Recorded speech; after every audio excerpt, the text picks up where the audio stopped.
We're gonna try to golf tomorrow. Oh, This weather is kind of fun. Yeah, well, we had that rain and then, yeah.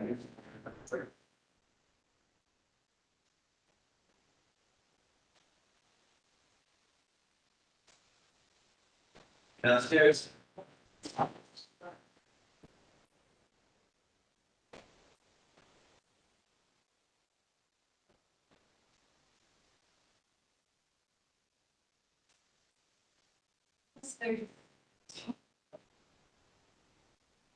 I asked Rory, I said, if you could unmute it for me. Is there a problem?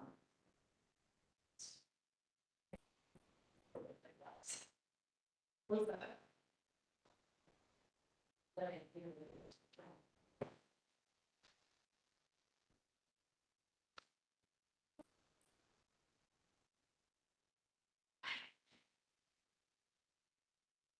See,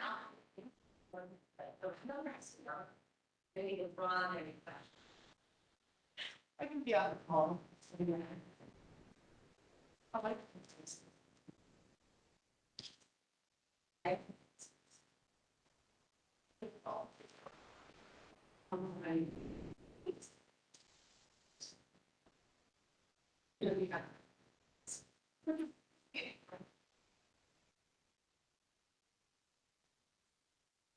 Yeah.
Hi, Kathy, Teresa, can you hear us?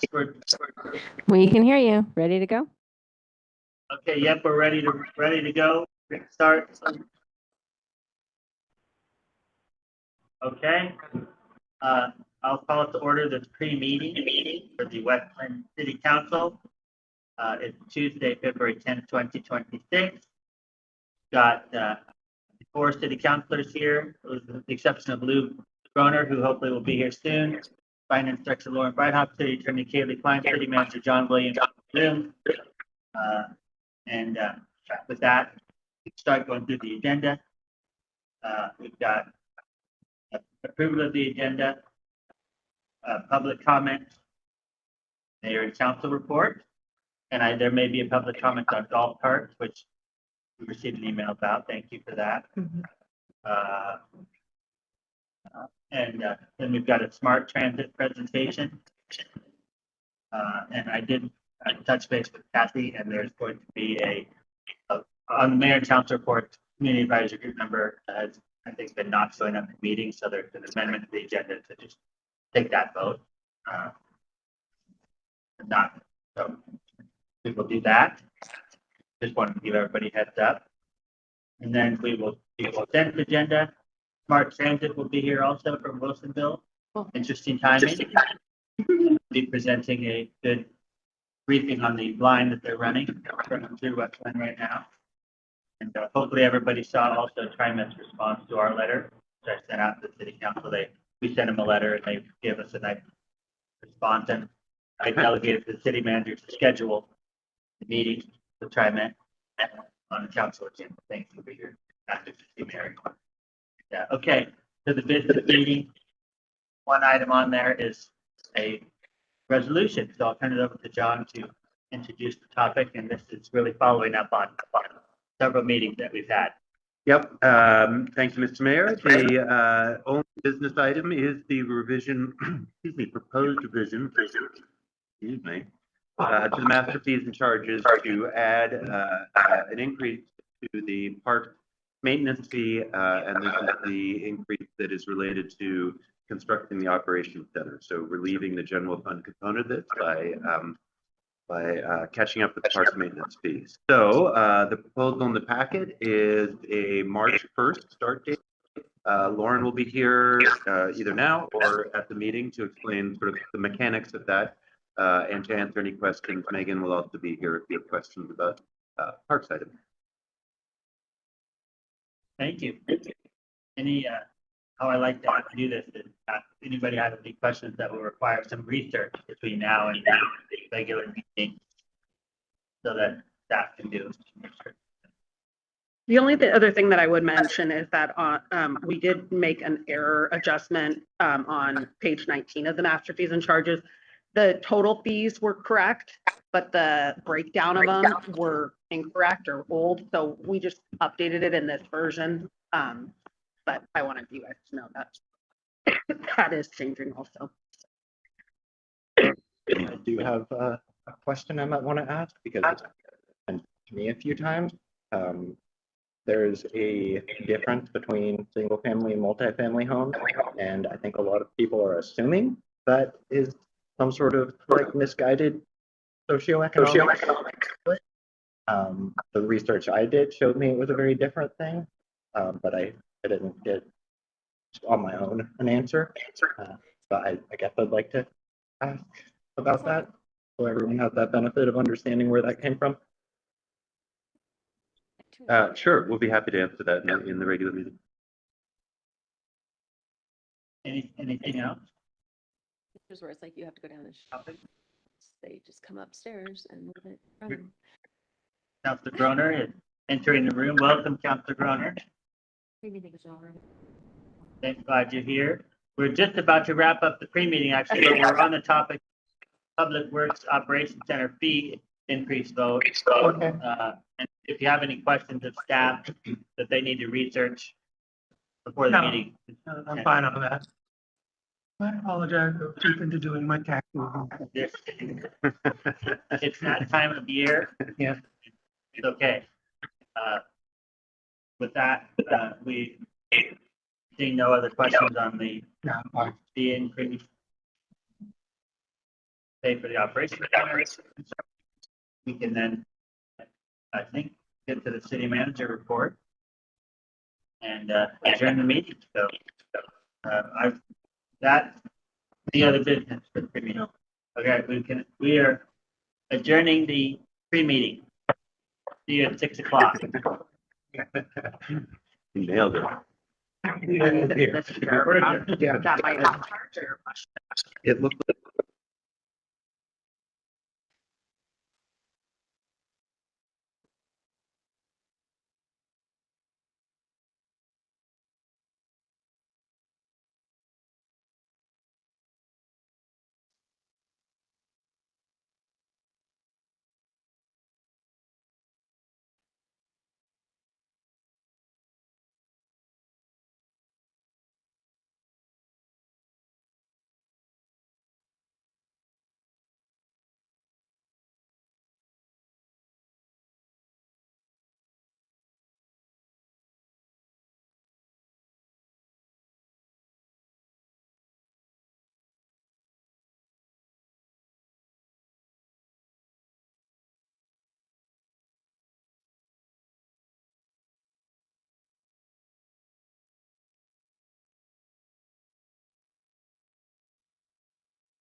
As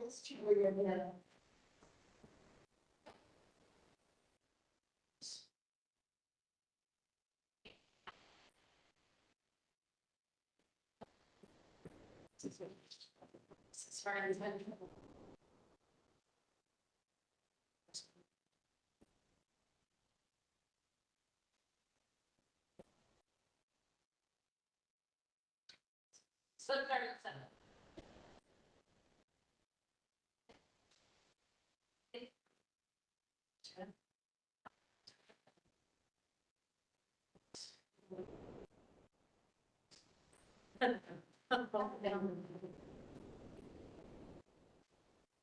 Hey. That's it? That's good. I'm much bigger than on minutes. Yeah. Good to see you. Good person, yeah. Outstanding, thank you for being here tonight. Thank you for saying that. It's like 12 degrees in there. This room is vacant all day long. Lee, how are you? Good. This is. Nice to meet you. Well, we're excited. Has been translated. Absolutely. I think we have, well, we have, so I mean, we come there. Sorry, that's your hard. And we're not here to talk in a bad mouth. It is what it is. Just glad that we have good. Oh, yeah. Well, I put it away so tidy. Yeah, so what's in there? I have an electric, I have an electric charger at home for my car. And that cord just is getting more and more like telephone cordy. And I keep trying to figure out like, how am I putting it on? Like, I now I have this like dance that I do like to like put it on the right way, but it's still getting more and more twisted. I don't know what I'm doing wrong. Good luck.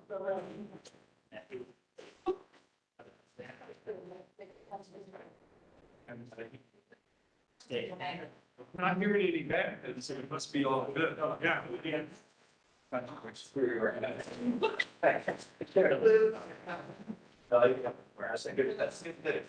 You know, we built some down in. I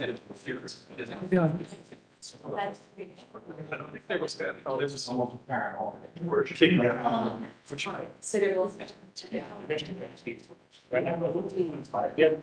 Sure. Yeah. Well, there. One of ours. I'm just trying to be. We're trying to separate ourselves. That's gonna be awesome. Only thing. Okay.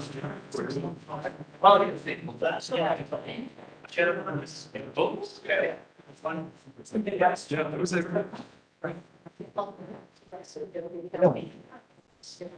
It's getting worse. Yeah. Like many things. Thanks for doing. Happy that. It was taken. Yeah. Yeah.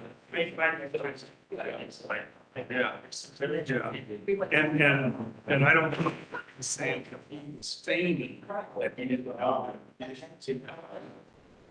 Well, I mean, yeah, we're meeting.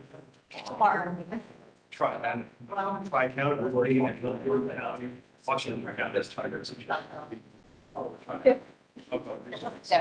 You see stuff on. We sent. Yeah.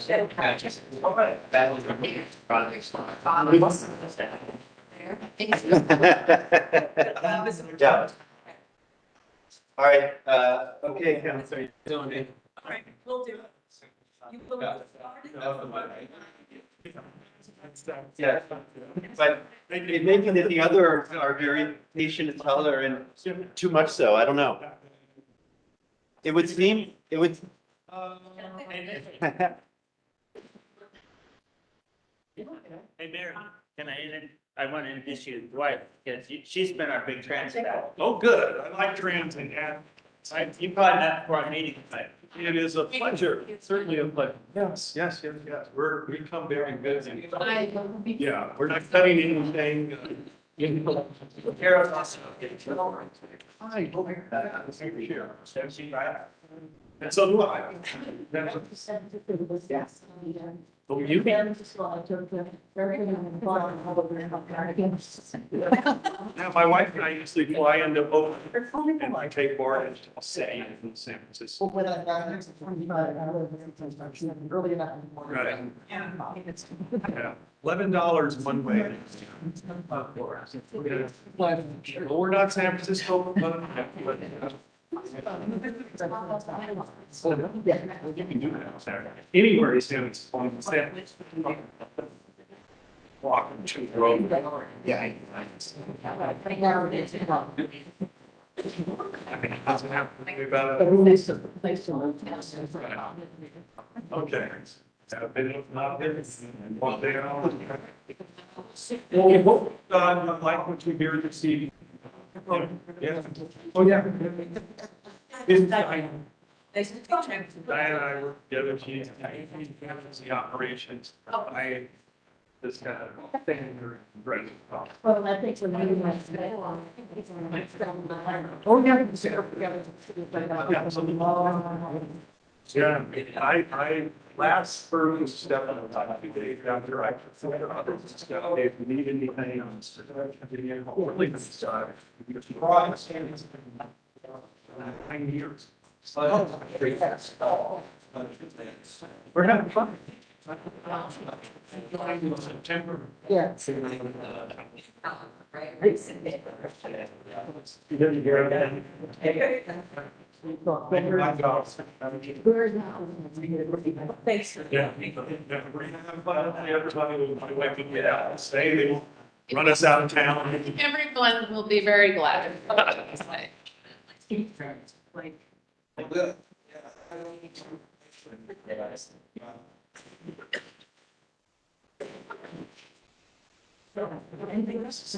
that's what I'm saying.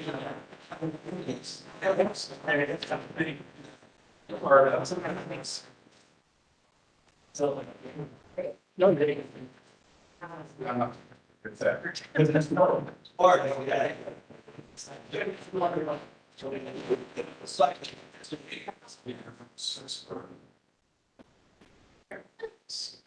Well, I'm so glad you're here. Oh, watch it. Everything told me he's the mayor, not happy. So he was this free. No. No. I'm Diane. Yeah, She's great. yeah, yeah, so. So cool. Yeah. Success story. Oh, yeah, and we have a lot of us students in those. And.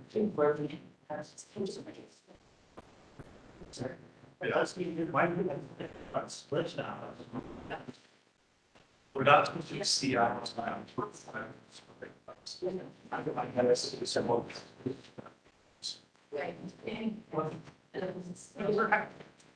Yeah, we feel like friendly, right? Not necessarily partner. Because I wouldn't stand right next to me. There. Oh, yeah.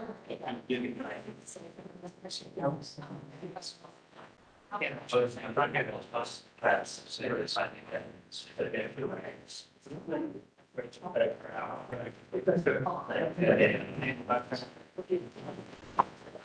Hey, Mom. That's what it's. So expensive. Yeah, I'm not saying. It's perfect. Yeah. Yeah. Yeah, please. You can come to stone job. You have a service. Job. Service. Small.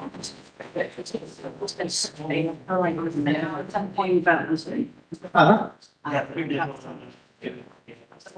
Five at a time.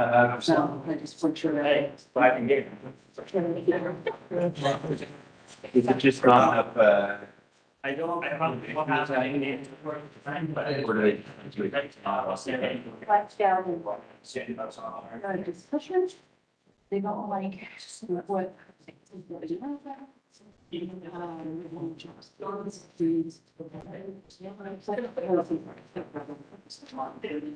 That's good.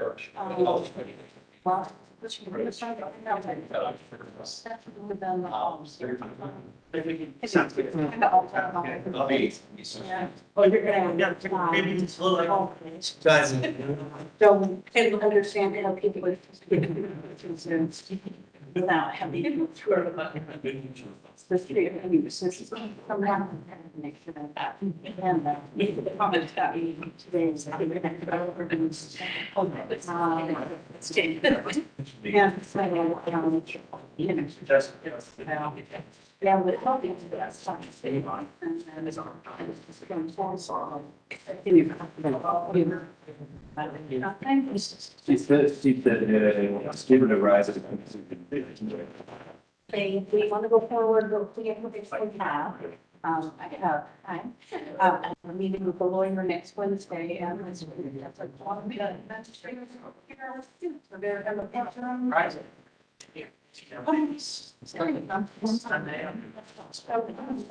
This week. This Are you, do you have a? You're just here. Oh, okay, great. Great. And did you meet who's this? Come on, let's say hello. How are you? I just want to make sure that everybody knows the right. Consider all of city councils. And I was wondering if they got just in case. I know how it's hard to get things through the system. They got them. See you, how are you? Is this the, this dispensary letter, kind of talking about? Yeah. Yeah, we got it. I got it. We sent it to copy. We tabled that issue, You tabled it? just given the community concerns about it, yeah. Okay, I didn't hear. Yeah, we're not really talking about it anymore. So, I think so, yeah. okay, Yeah, I'll just read it. I just wanted you to know that we're not making any rash decisions until all of a sudden. Thank you. All I'm doing is consider what this will look like. I think Appreciate it. it got misunderstood the way it was brought up, because it was always a matter of asking. It's-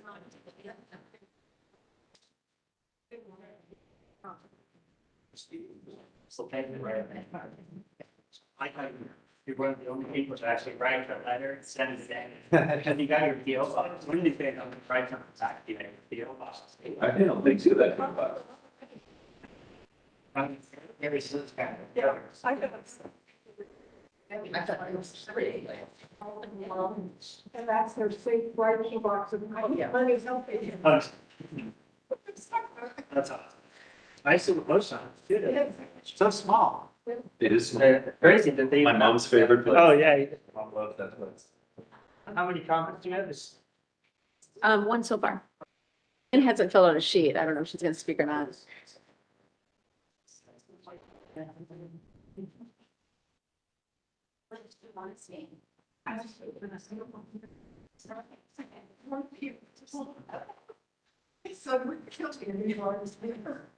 Are we impressed?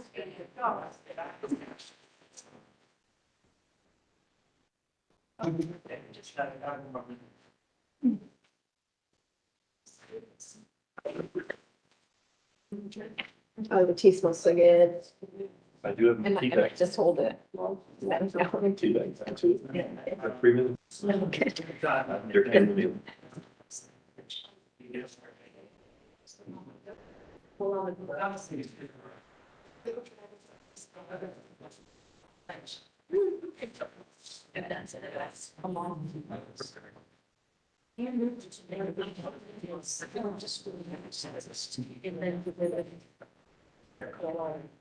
And she will be there on 27th. It's a position. So we. So she's 17, and so it's. There's sort of just.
Well, it's ready to rock and roll. I think so. Hi, Kevin. Nice to see you back there. Are we ready to go? Streaming live to the community. Okay, thank you very much. And we can go ahead and we're at 6 o'clock, so I will call to order this meeting of the Westland City Council. It's Tuesday, February 10th, 2026. And as always, for our business meeting, the first item of business is to do the Pledge of Allegiance. It's a tradition. So please rise and face the flag. Ready, begin. I pledge allegiance to the flag of the United States of America and to the republic for which it stands, one nation, indivisible, with liberty and justice for all. Thank you, everybody. And next item is to approve the agenda. We have one modification to add item 4B, Community Advisory Group Appointment Decision. So, Council Thank you, President. Mayor. Thank you. I move to approve the agenda for the February 10th, 2026 Westland City Council meeting, adding 4B, Community Advisory Group Appointment. Second. It's been moved and seconded to approve the agenda, adding item 4B, Community Advisory Group Appointment. Any discussion? Seeing none, go ahead and call the roll, please. Counselor Bonington? Yes. Counselor Bright? Yes. Council President Baumgartner? Yes. Counselor Broner? Yes. Mayor Bilashowski? Yes. So the motion passes and the agenda is approved as amended. And that takes us to public comments. And I understand we have one tonight. Steve Fearing? Mr. Fearing, welcome back. And we have received your handout for draft ordinance, and I gave a copy also to the city attorney. So Okay. just make sure your mic's on, state your name and city, and then we take it away. Okay, well, good evening. Thank you for allowing me this time. My name is Steve Fearing. I've been a resident in West Lynn, Willamette area about 15 years or so. And I'd like the council to reconsider adopting an ordinance to allow golf cart low-speed vehicles in the Westland, specifically the Willamette Historic District.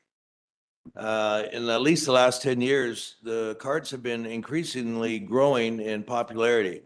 And then last summer, they were not allowed to continue all of a sudden. Similarly, e-bikes, e-scooters have increased in popularity and use, and an ordinance was adopted for those electric vehicles.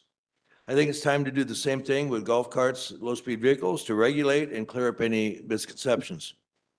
Many cities in Oregon have created ordinances, Manzanita in particular, using the same state statute that I'm proposing here that allows golf carts when you're not even near a golf course. Example ordinances that I have, if anyone want to see them, are not adjacent to golf courses. I'd like to read the draft ordinance at this time. It'll take less than 2 minutes.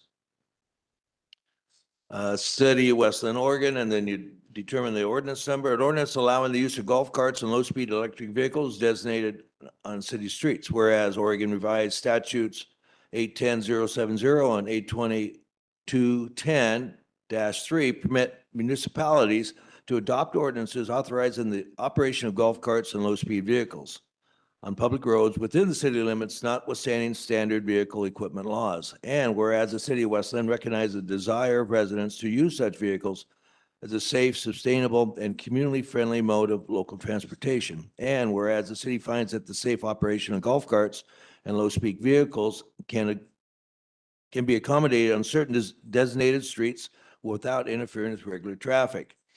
Now therefore, the city of West Lynn ordains as follows. Section 1, definition, golf cart, meaning motorized vehicle designed for operation on a golf course capable of speeds not exceeding 20 miles an hour. And B, low-speed vehicles, which means four-wheel electric vehicle with top speed between 20 and 25 as defined under federal safety standards. Section 2, permitted areas of operation. Golf carts and LSVs may be operated on city streets where posted speed limit is 25 miles per hour or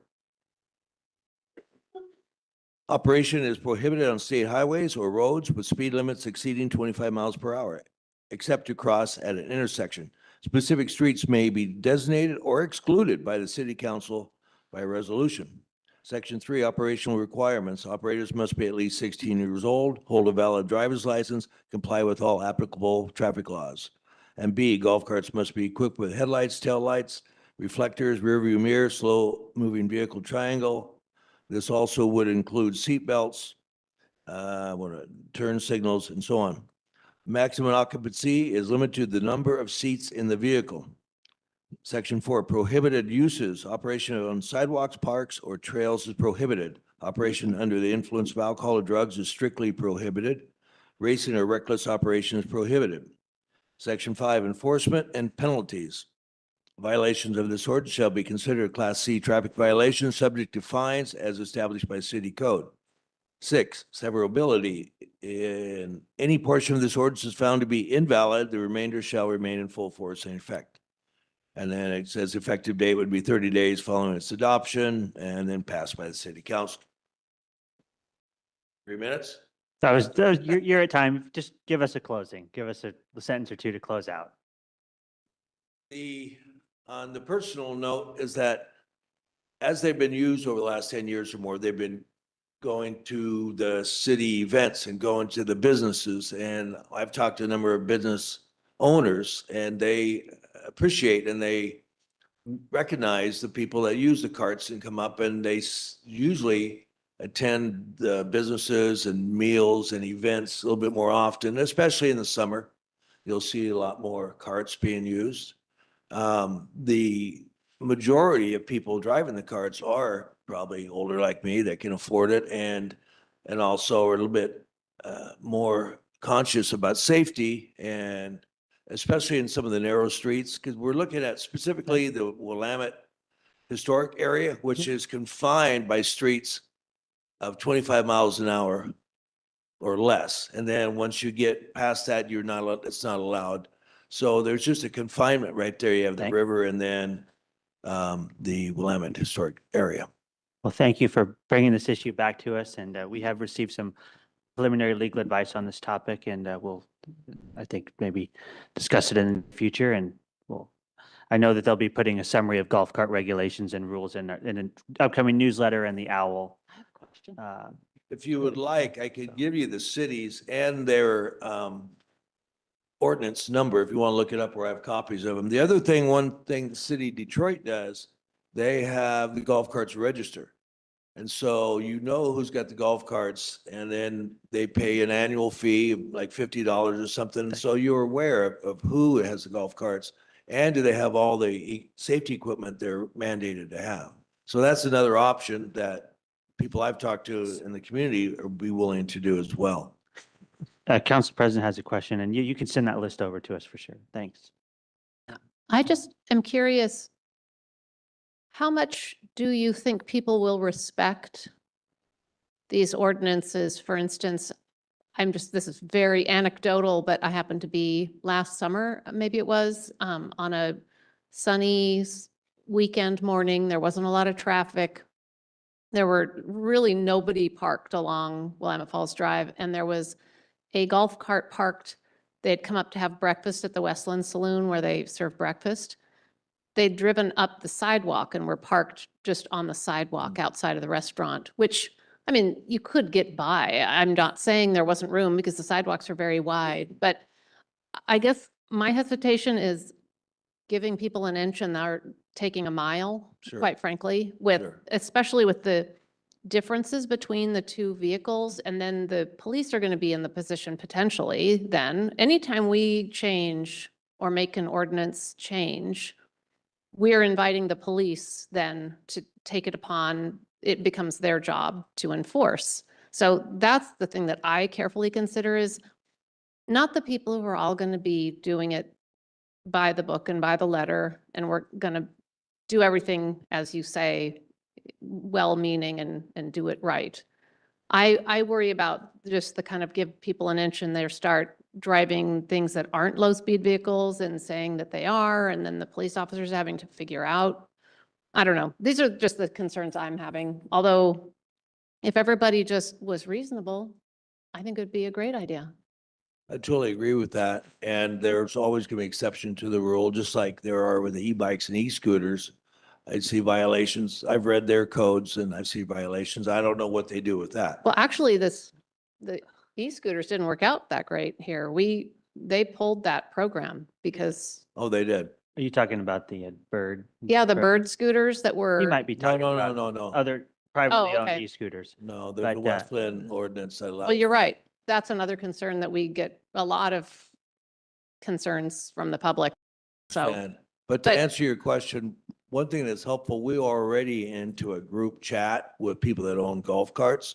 And I think if we were to be proactive with that and explain that this is really a privilege and to talk amongst ourselves and get together Sure. and say, let's take responsibility and let's not put it on the police. Let's not put it on the community. Let's just say this is a privilege and, kind of police ourselves.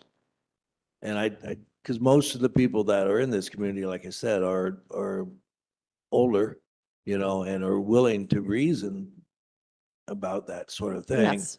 But yeah, how do you control that? It's, yeah, good Yeah, I question. appreciate the presentation and the suggestion. I do.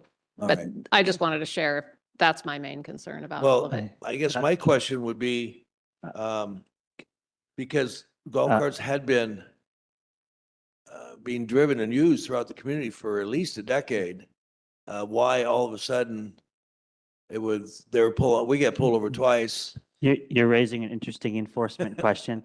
Counselor Groner has a question, and then I'd like to move on to. Yes, Mr. Fearing, do you have any idea how many golf carts there are in West Lynn? I think we're up to 15 to 20. Okay, thank you. Yeah. Well, I certainly appreciate your leadership and coming up with this potential solution and, representing your neighbors and fellow golf cart advocates. I understand the issue and the frustrations, and I'd like to try to find a solution if we can, but it can't happen here tonight. So Sure. we'll continue to have discussions. And I started out in the city the same way you did, getting involved with one issue. Mine was high school parking, and then it, sparked my whole. I used to live Interest. over there. I'm aware of that situation. Well, we had a good compromise on that one too. So with Well, the good. bridges. So Well, thank I you. appreciate your time and having the venue to speak to it. And like I said, if there's any questions on the other city ordinances that have adopted it, if you want to look at theirs, get the ordinance number, I'll gladly give it to you. Thank Thank you you. so much. Thank you. Thanks for bringing it back to us now that the weather's turning. It's a little bit too nice right now, though. It's winter time, Thank you. Okay. With that, any other public comments? No, that is all. Okay.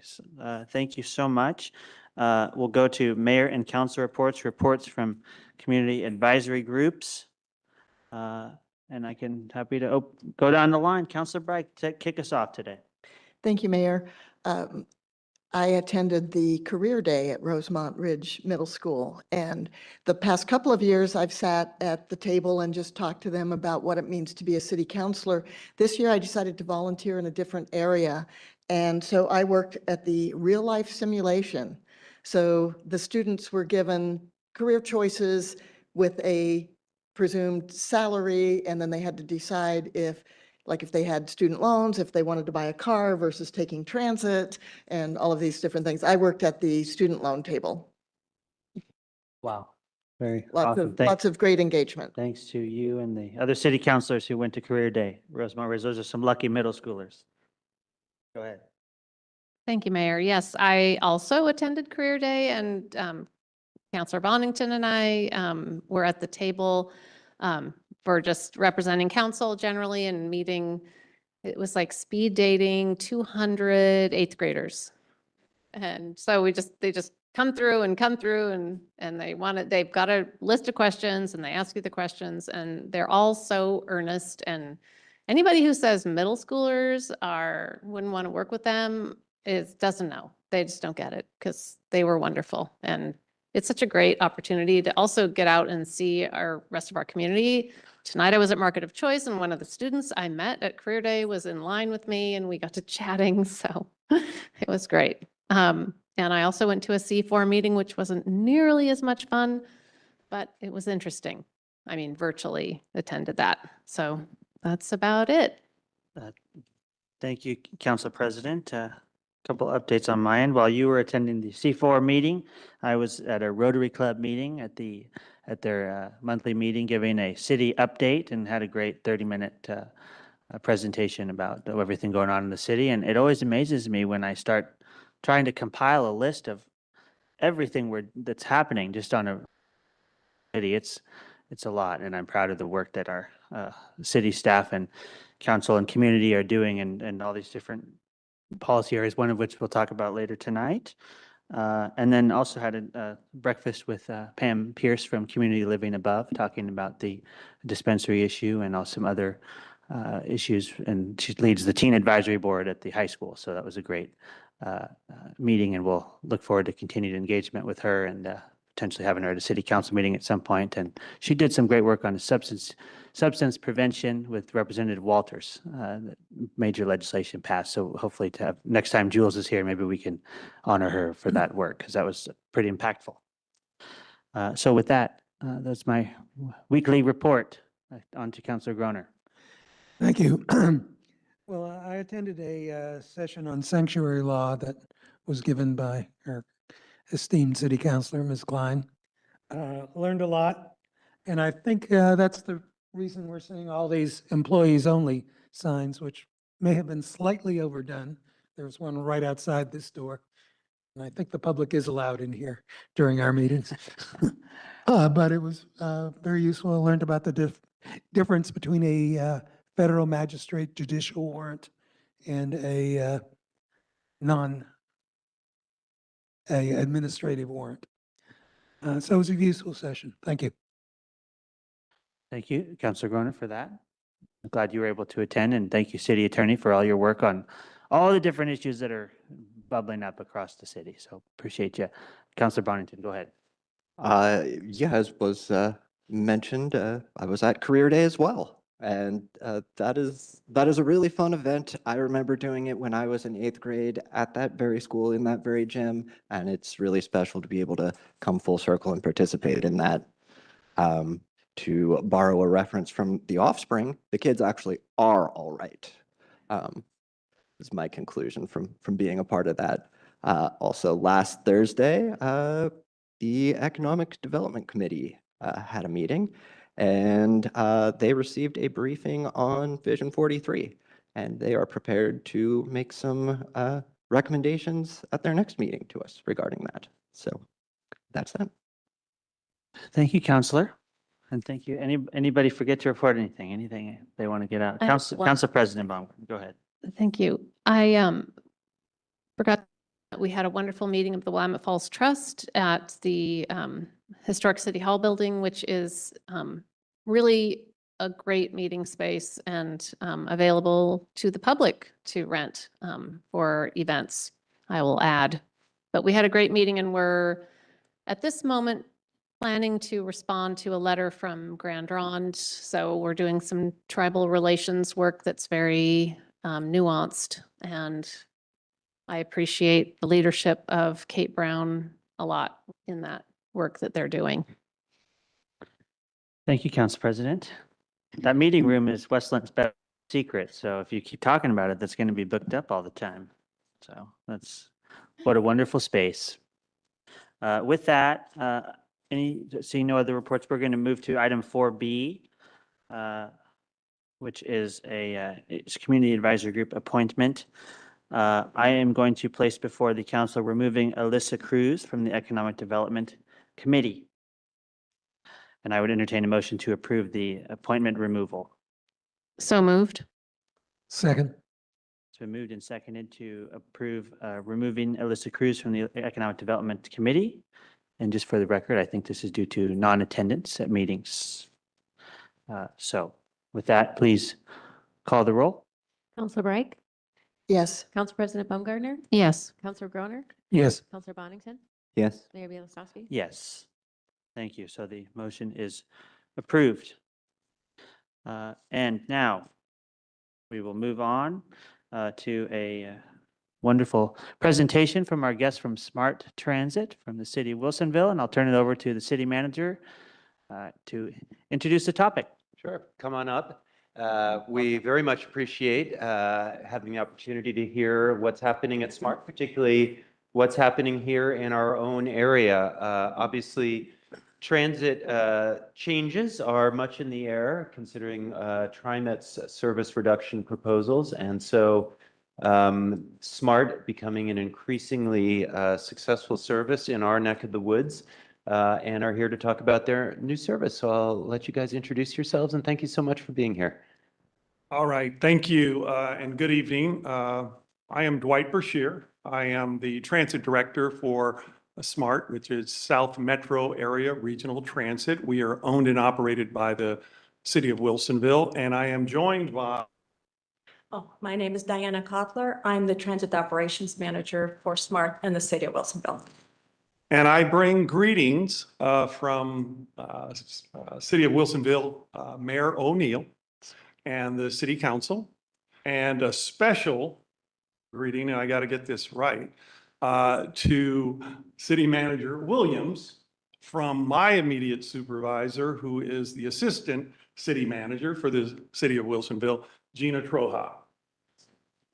Without that, I would not be employed in the morning. So if would pass that along to her, I made it. I will email her and acknowledge receipt of the Absolutely. hello. Absolutely. The only other thing I noticed that we only have 3 hours for the presentation.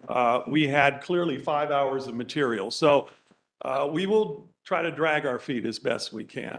All right, so we'll jump right in and, okay, all right. Oh, we went too far.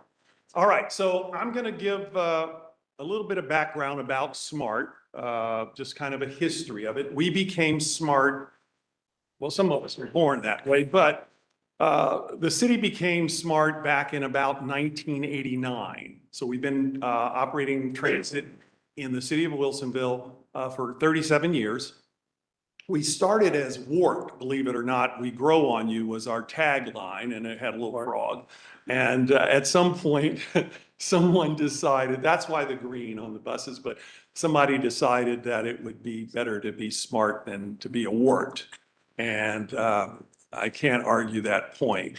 Again, we are owned and operated by the city of Wilsonville.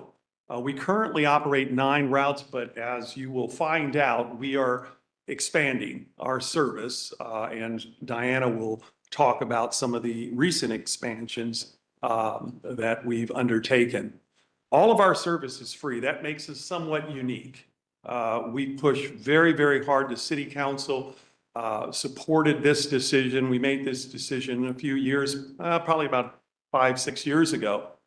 And I wanted to make sure that our service was equitable. And I couldn't come up with anything. I tried to come up with something that was more equitable than free.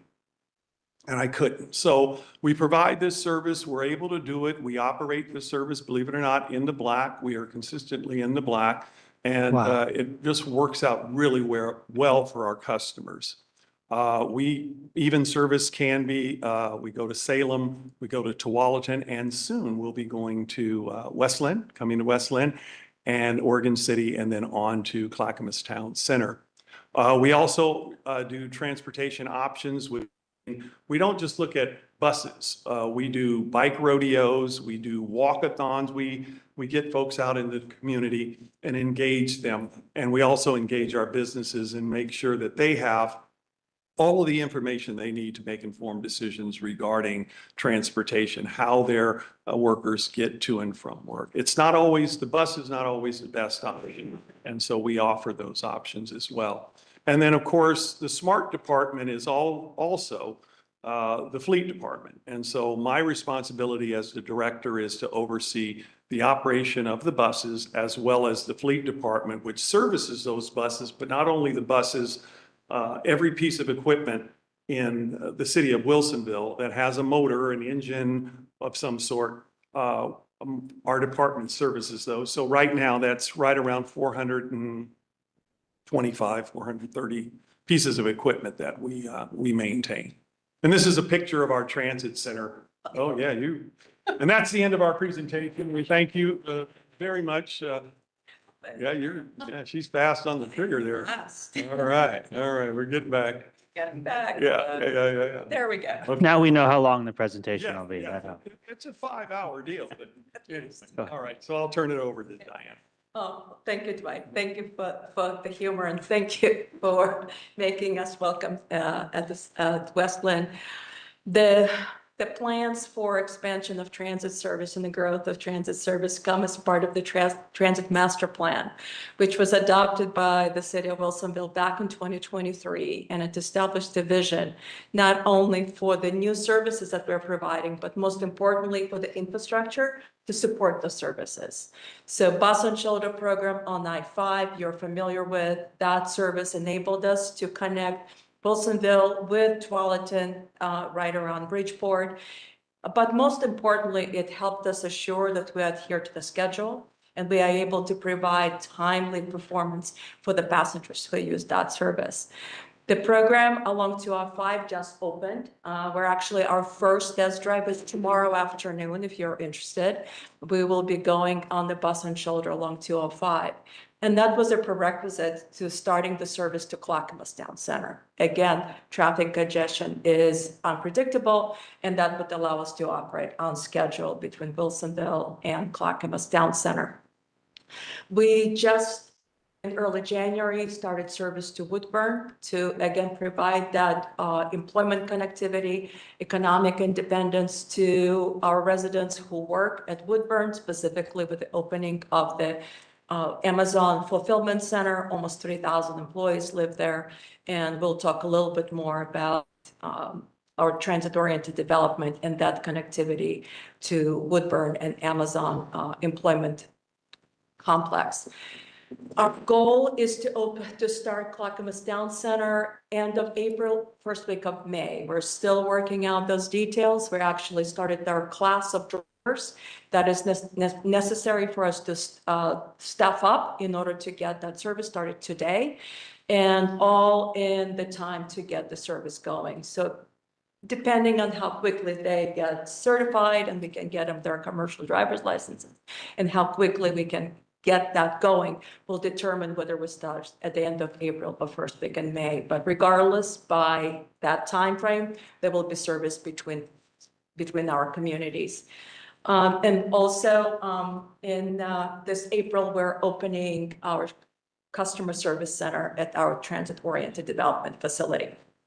We will a little bit about that in future slides. How are we funded? I think given the uncertainty in the transit industry nationwide, it's not limited to TriMet, it's for any other service provider. SMART is unique from that standpoint that the funding sources are solid. They're, and most importantly, the financial responsibility with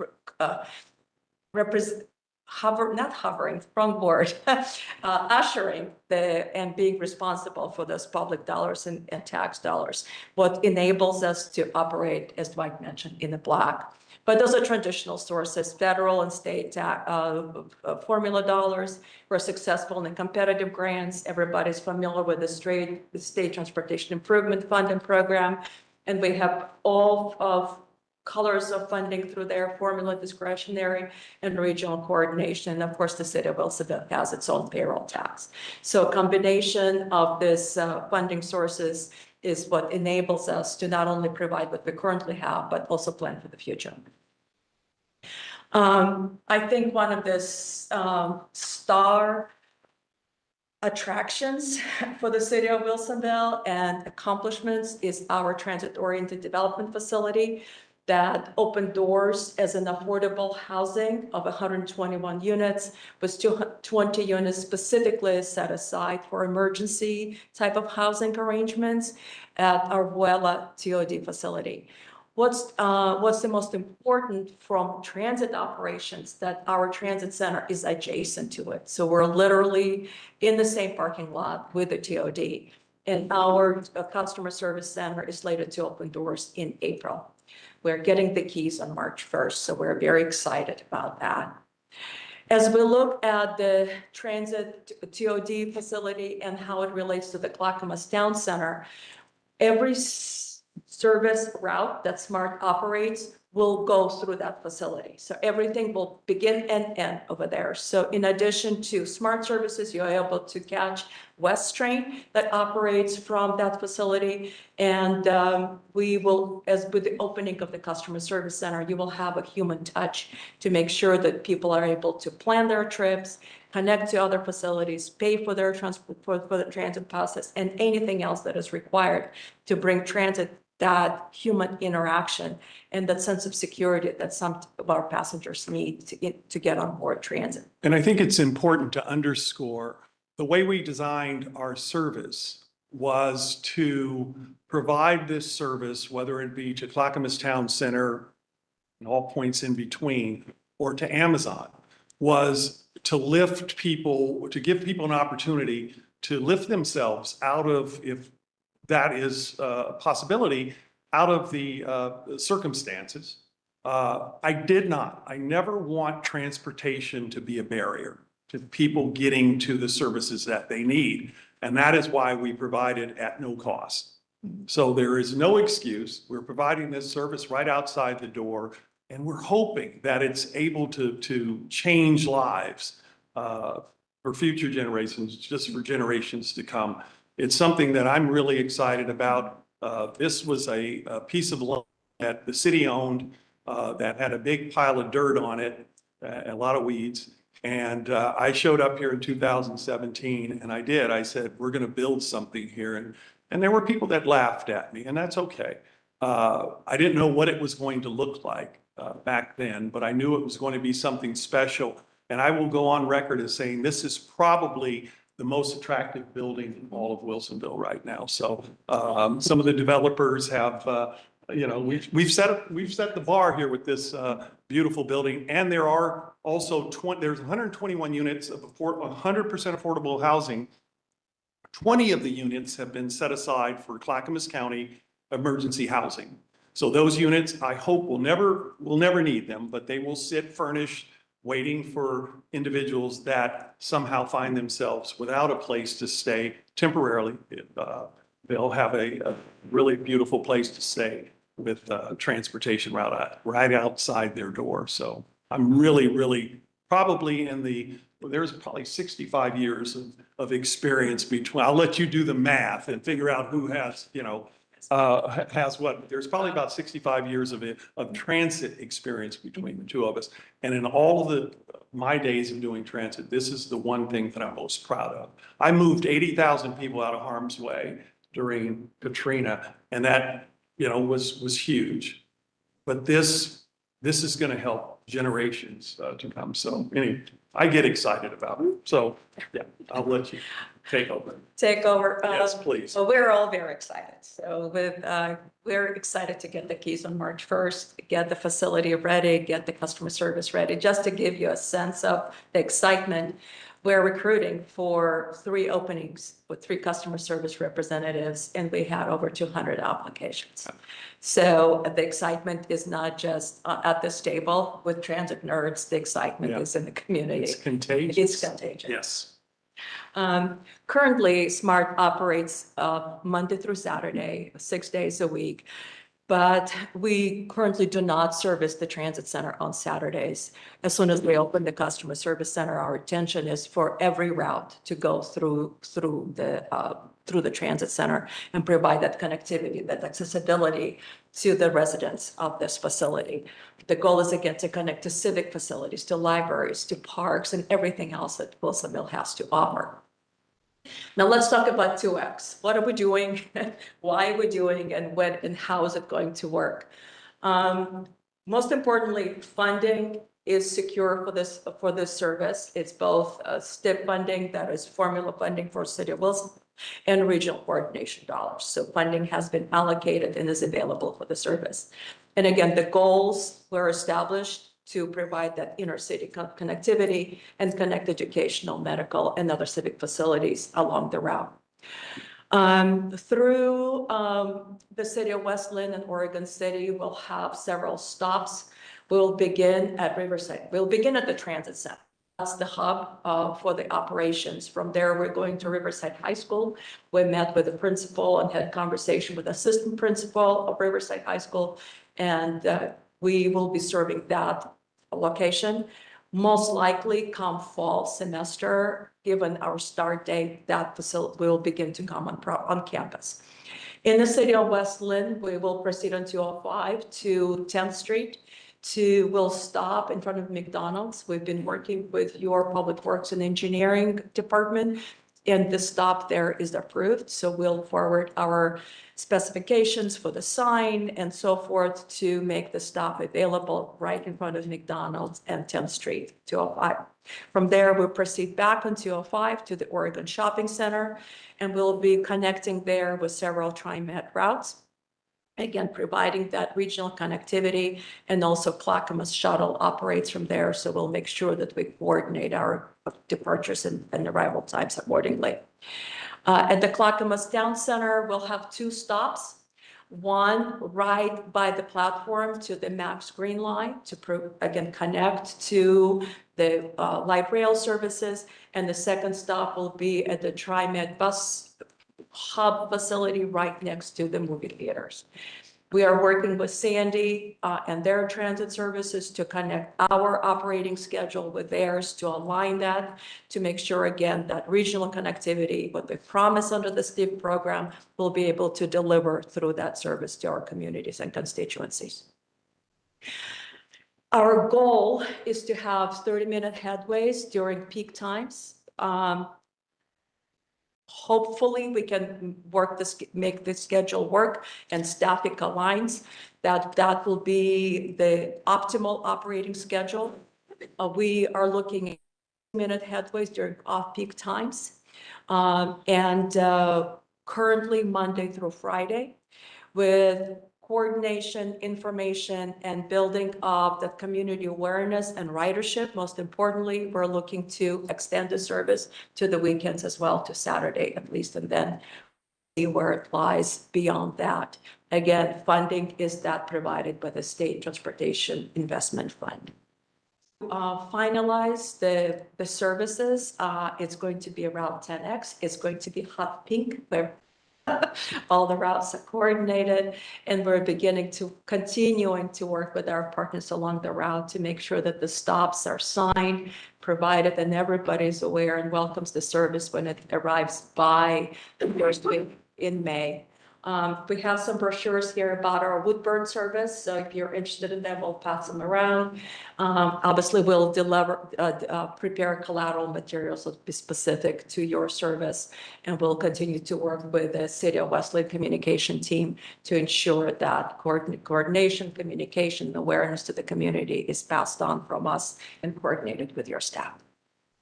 And we'd be happy to entertain any questions you have.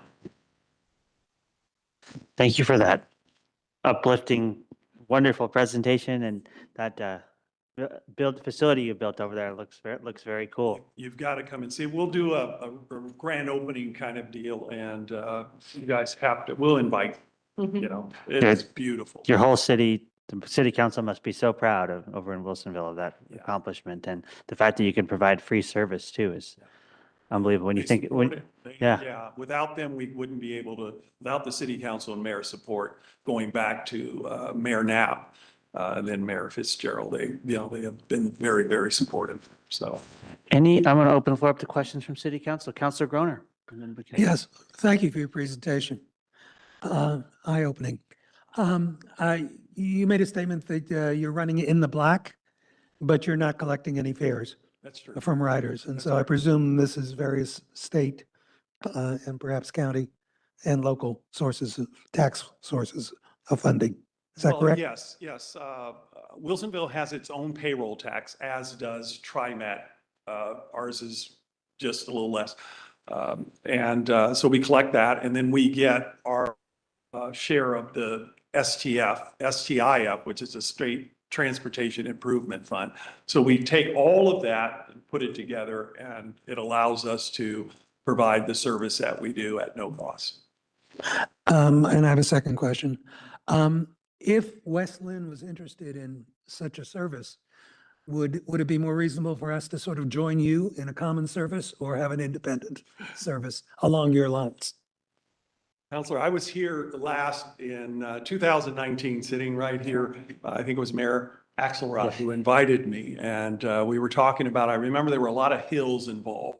We were talking about shuttles. And as I explained then, it is one of those things that this body and the same body over at the city of Wilsonville would have to, come up with a plan. So it's above my pay grade is what I. Okay. Yeah. So it's a political question. Exactly. No, I understand I that. learned in law, a little I'm bit just in law school. looking for other eyes.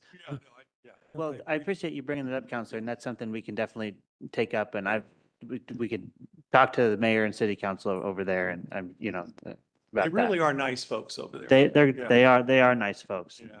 for sure.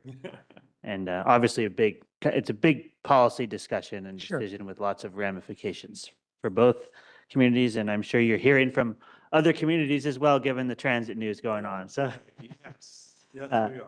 Council President Baumgartner has been very involved in the transit conversations lately and has a comment for you. Go, question. Thank you, Mayor. Yes, I think we first met at a bond summit for the school district that was held at the then brand new school on Advance Road. Yes, the Yeah. middle school, Yes, the middle school.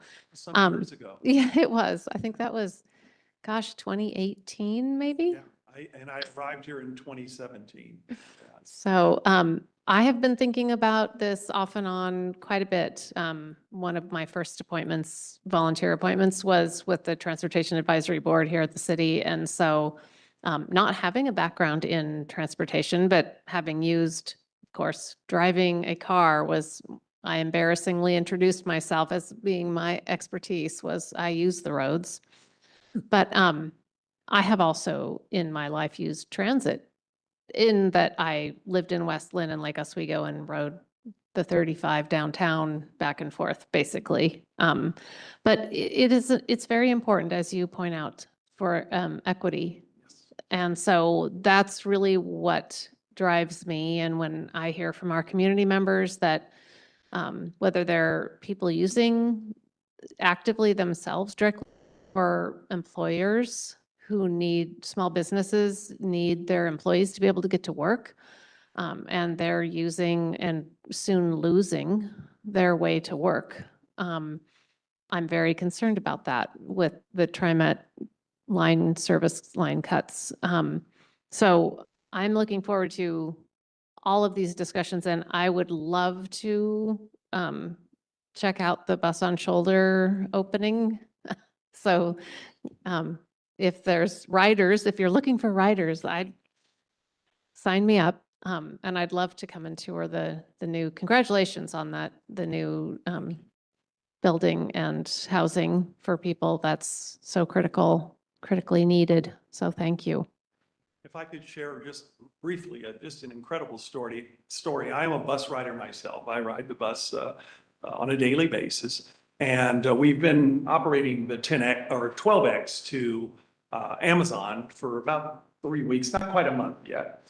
And I was on my route the other morning, riding in, and over the radio, I hear the driver of the 12X or 10X, the 12X. 12X. Call in and say, hey, can you leave a note for the driver this evening at 6:15 to make sure to keep an eye out for these passengers that are working at Amazon? I'm bringing them there right now. It's literally like 5 o'clock in the morning. I think our first trip is 4:45 or something like that. And the person says, I got a busload, probably half a dozen people, and it's their first day at Amazon. And my heart I went, oh my, this is why we do what we do. Wow. 3 weeks ago, these folks weren't working at Amazon and there wasn't this same service. Now we're operating this service. We're in it for about 3 weeks and I've got a busload of people on their first day. And, like I said, that whole day, I was just grinning. I came in and told the team, I said, guess what? First day at work. How special is that for those individuals? And then to have a company that you can call and say, leave a note for the evening driver. Now that driver's not even at work yet, right? Because they're, 6:15 trip in the PM. Leave a note so that keep an eye out. And Amazon did us really well. They have a bus stop for us, plenty of room.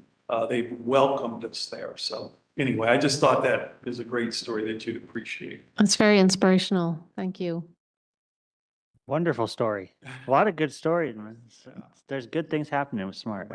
We do. Appreciate we really that. do. We love what we do. You're passionate about the work, Yeah. for sure. I can tell that.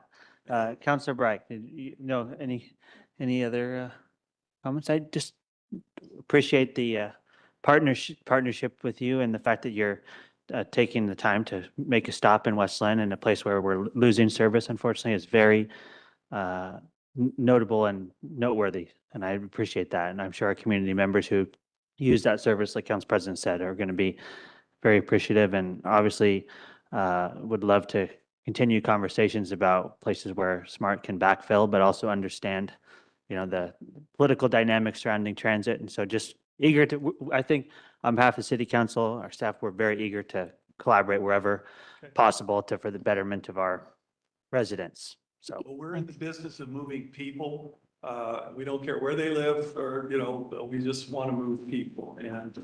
And I would be remiss if I didn't thank ODOT for their partnership. Absolutely. You've seen the shoulder, you've seen the signs, you've seen the markings. And if I hadn't mentioned, SMART is the only Oregon-based transit agency that is allowed to operate on the shoulder of the interstate.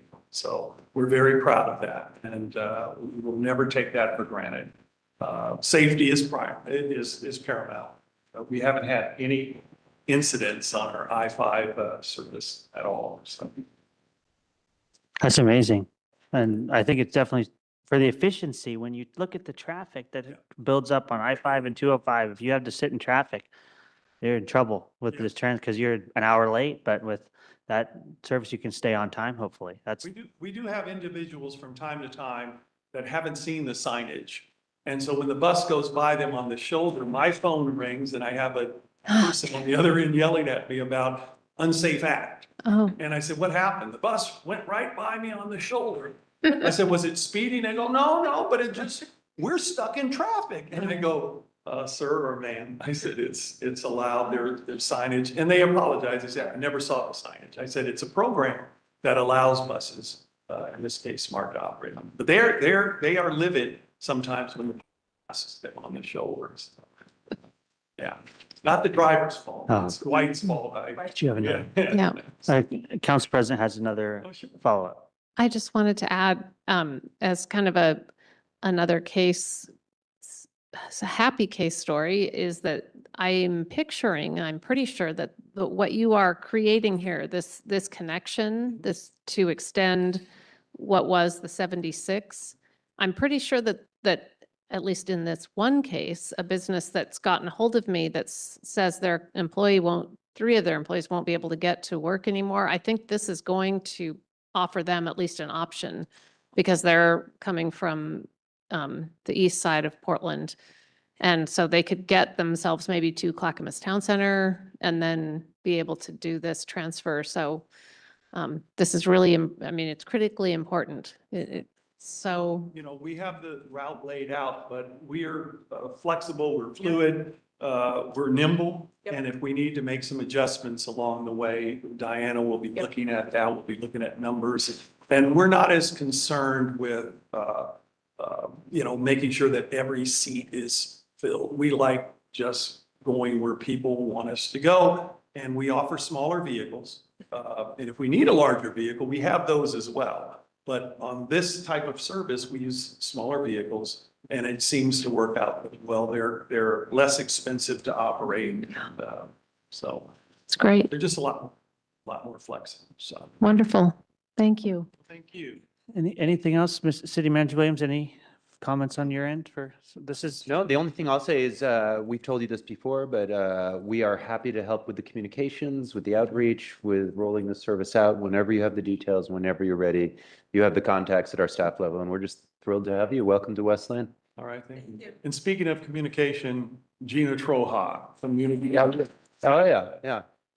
Please tell Gina that I said. Yeah. Hey, well, thank you so much for being here. We look forward to continuing collaboration, and I'm going to call Mayor O'Neill in the coming days, and we'll love to be at the tour. Thank you so much. And what a great story for you to be able to share that might solve the community members' problem with accessing work. Yep. Yep, very powerful.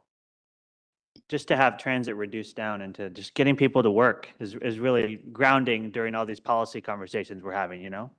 Thank you. Okay. With that, we can now move on to the consent agenda. So is there any objection from the City Council to our meeting notes? Got one pair there. If there's an objection, we have to pull it off and talk about it. So looking across the table, seeing no objections, I always ask that. So with that, please make a motion to approve the consent agenda. Thank you, Mayor. I move to approve the consent agenda for the February 10th, 2026 Westland City Council meeting, which includes the January 13th, 2025 meeting minutes. Second. Okay, it's been moved and seconded to approve the consent agenda, which includes the meeting minutes for the January 13th, 2025 council meeting. Please call the roll. Council President Baumgartner? Yes. Councilor Groner? Yes. Councilor Bonington? Yes. Councilor Bright? Yes. Mayor Wieloszewski? Yes. So the meeting notes are approved, and as always, Kathy, thank you for your work on the meeting notes, and Teresa, the team at ABC, that's awesome. Always appreciate that. I just want to clarify, I said the wrong year. It's 2026, but Oh, that's on. just to point that out. There's a Scrivener's error, so the motion should reflect that it's actually 2026. So, thank you.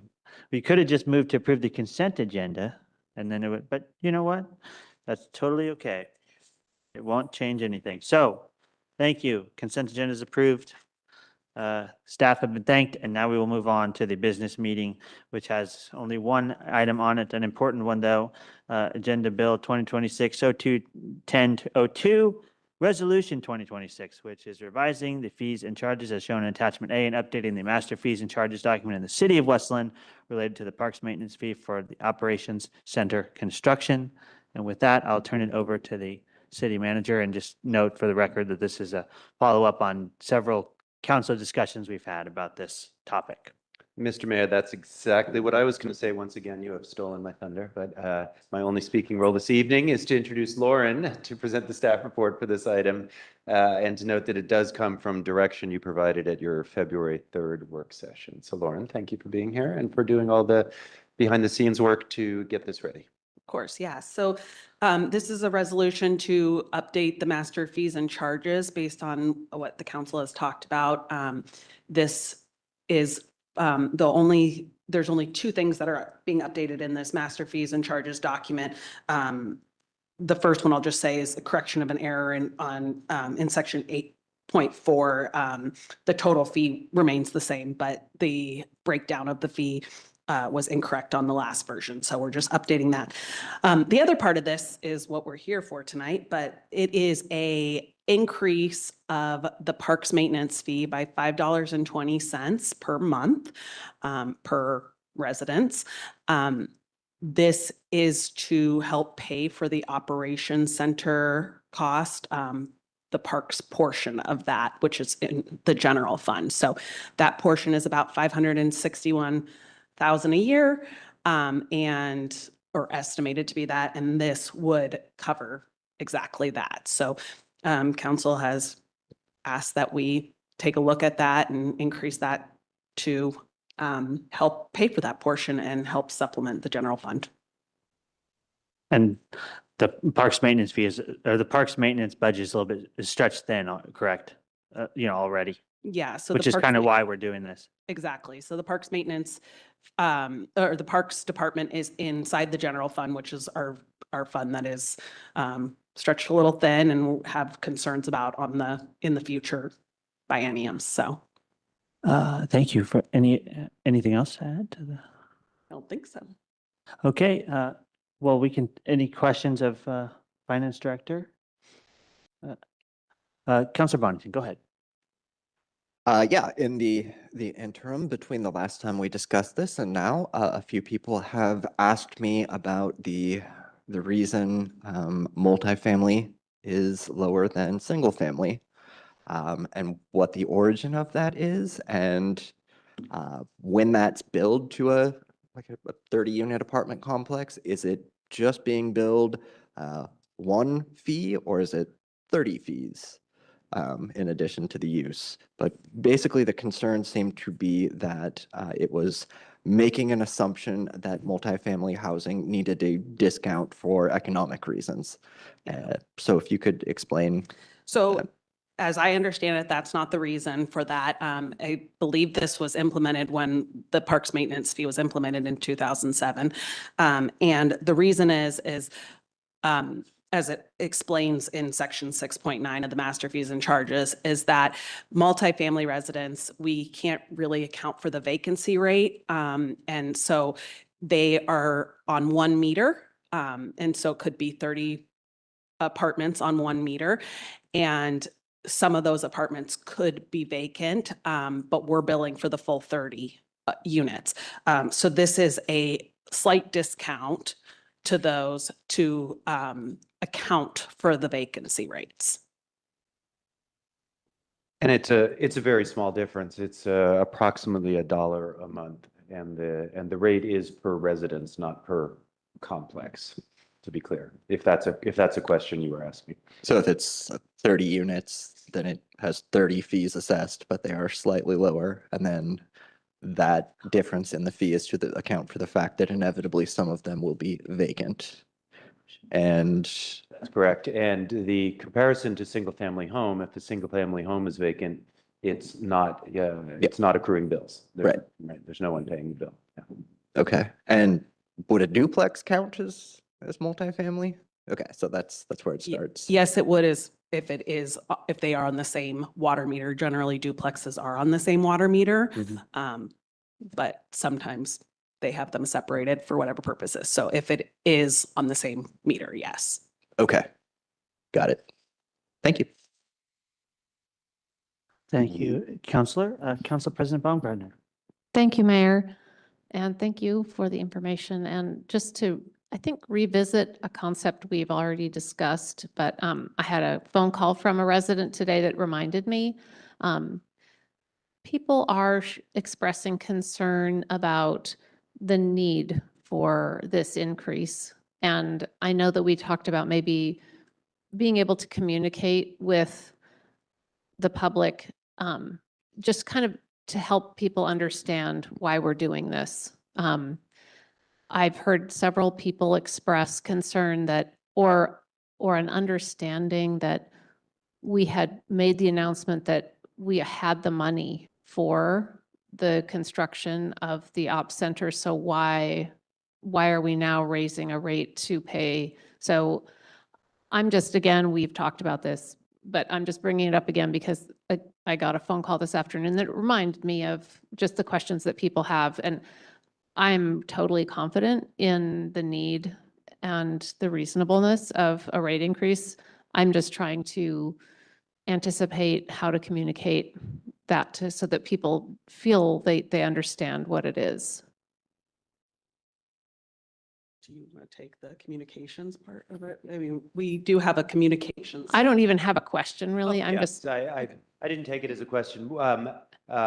Danielle and Doug and others in communications are working, well, others, those are the two people who have communications on this, have some messaging ready to go to Right. explain the rationale for this, to explain the history of the consideration of this, and to put it in context. For example, one of the pieces is we are paying for more than 80% of the project costs with our existing fees and rates, and this is the only increase in anticipated related to this project. So that's part of the messaging.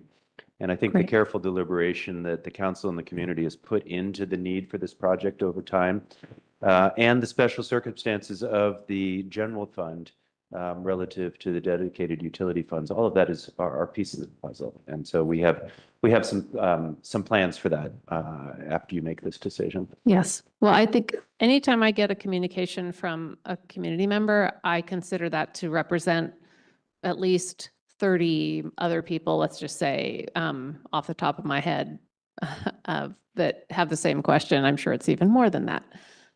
I was able to put in a plug for offering that this person could apply to the Utility Advisory Board. So, because it helps us all that we have community members who are concerned to participate. But anyway, I meant that in a very well-meaning way, and they took it that way too. So, but I just think that this is important, and I appreciate all the work that the finance department has done and you have done, Lauren, about this, because we don't take it lightly. And I think all this work shows that we don't take it lightly.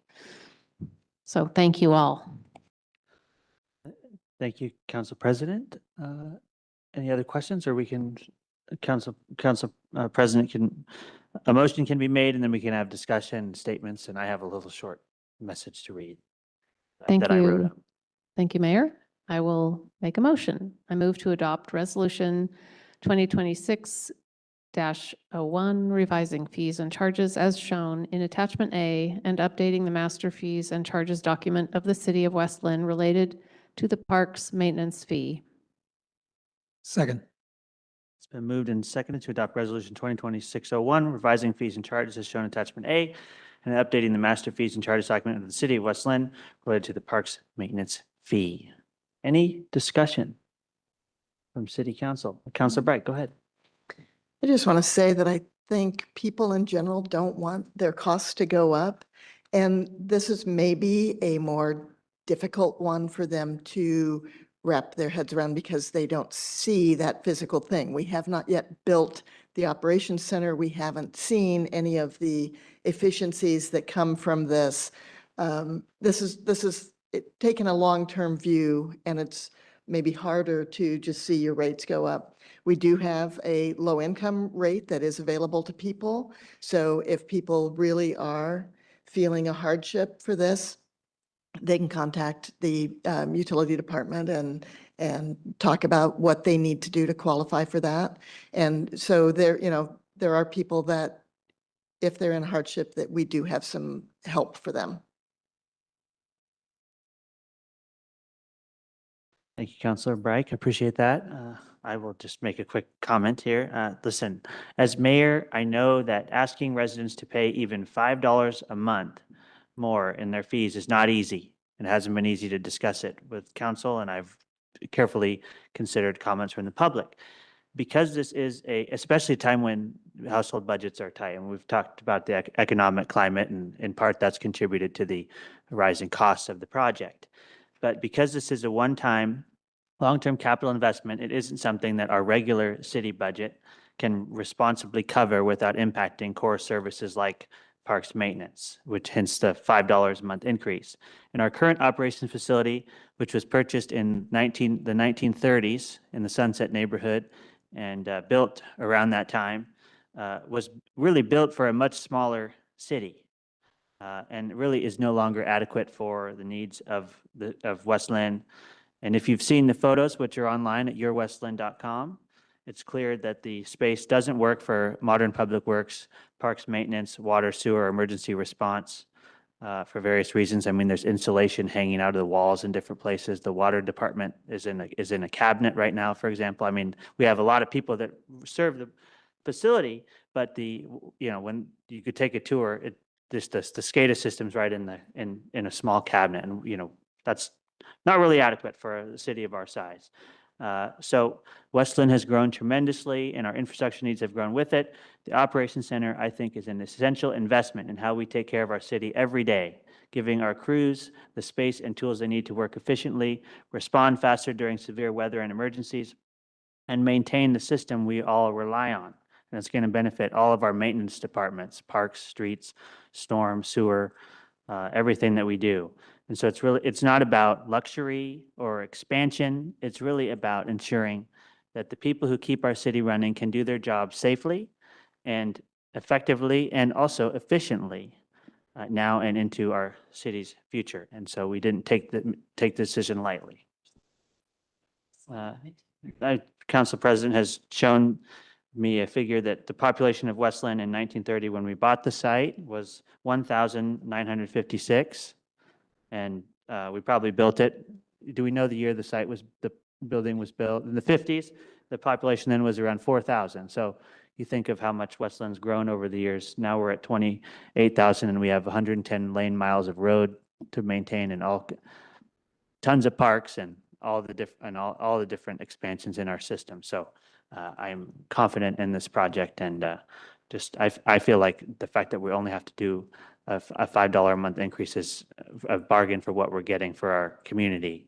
And I'm glad it didn't have to be more for this essential project. So, but also totally hear the concerns about the cost of living. And that's why we take it lightly and try to keep our fees as low as possible to accomplish critical infrastructure. So anyway, that's my soapbox. Just wanted to put that into the record and for those that are listening and get insight into my thoughts, and I'm sure it represents others as well. Council President, go ahead. Thank you, Mayor, and I appreciate all of those, you sharing all of those thoughts. I just wanted to share that the person I spoke to today was very grateful to hear that the careful consideration we had made specifically on the cost of the Ops Center and the value engineering, which there was a time in my life I didn't know what value engineering meant. So getting the cost down that we did, and that I let the person know that we, for instance, cut down from 3 buildings to 2 to cut cost as much as possible on this project. So I think really what I'm hearing from people is they need reassurance, and that's what I'm hoping we can do. I'm not saying we weren't already planning that. I'm just kind of reiterating that that would be really important for people and helpful for them to kind of put it into context. So that it's not easy, but that they understand the need. Perhaps in our communications, we can talk about that. Value engineering efforts that we undertook. And there's a component on the city's website that talks about it as well. That's an important point, because we did shave 15 million off the 12.2 million to be exact off of the cost. Significant. Councilor Groner. Yeah, thank you. I've been reading about the American Revolution, and one story that sort of got to me was when a British parliamentarian heard that the Americans wanted no taxation without representation. He said, well, he had never heard of anybody who wanted any taxation with or without representation. So nobody likes taxes, and they have not for a long time. But we do have a communication plan, and I think it's a good one. And I recommend that people look at our city website and understand it. But I think it has to be communicated on several levels. In business, we used to talk about the elevator pitch, a 1-minute summary of your argument. And I think you've come pretty close to that. Maybe it was 2 or 3 minutes. But we need all those methods of communications. Thank you. Thank you, Councilor. Appreciate that add, and definitely important to communicate the need. And so thank you. Anything else on the topic? The motion has been made and seconded. So with that, I will ask Kathy to call the roll. Counselor Groner, Yes. Counselor Bonington, Yes. Counselor Reich, Yes. Council President Baumgartner. Yes. Yes. Thank you. So the motion passes and Resolution 2026-01 is adopted. And thanks to the Finance Department and Parks Department as well. This is the Parks Maintenance Fee, the Parks Directors in the back. So thank you and looking forward to a greater day in Westland when the new facility is built and all the employees are able to do their job in a more efficient and safe and wonderful manner. Thank you. So with that, we can move on then to the city manager report. Thank you, Mr. Mayor. I thought you were going to point out that I have an hour to do this report according to the agenda.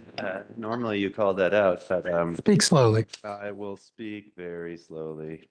No, I don't have too much to report tonight. Thinking about upcoming meetings, your next confirmed meeting is your council retreat on the 27th, Friday the 27th. I'll be working with the mayor in the next couple of days on the agenda and certainly trying to discuss that with each of you.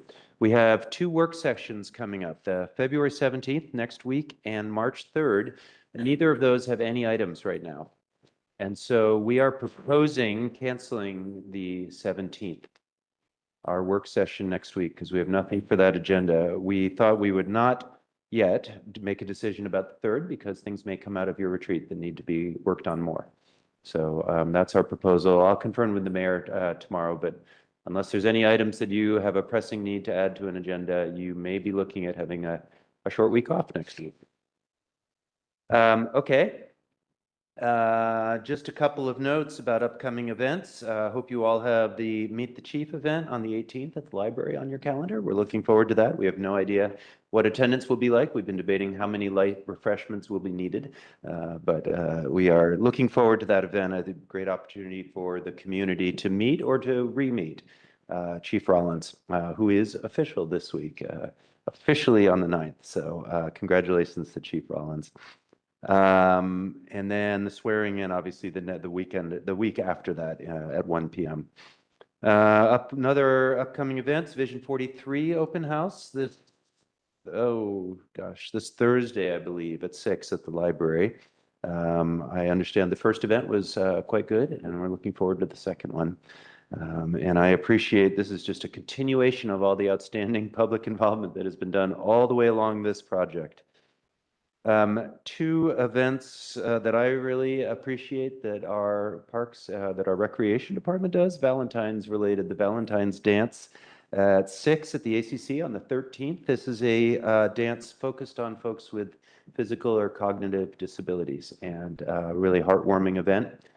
So if you know folks who might be interested in this, that is a really great event to attend.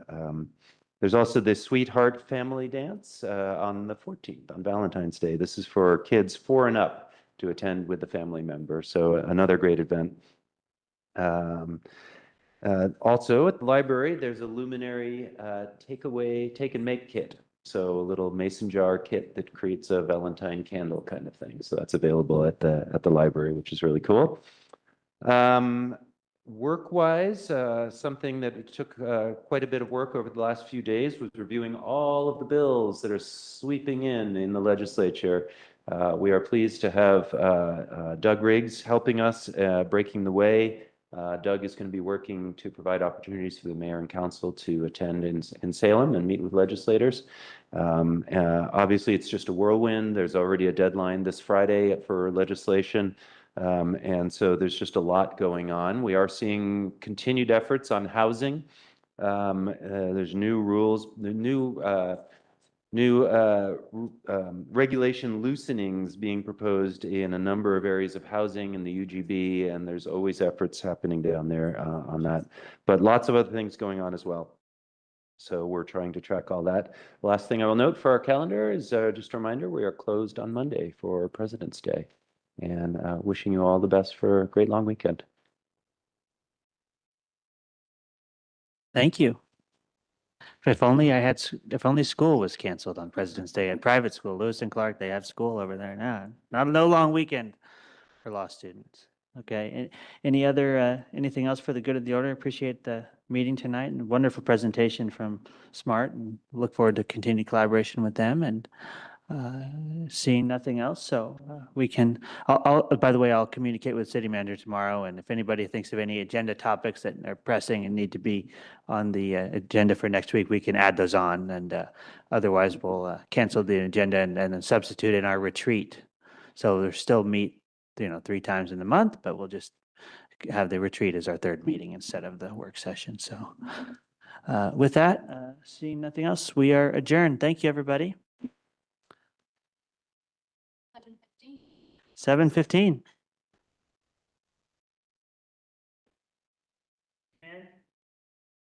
Less of an eventful day, right? So.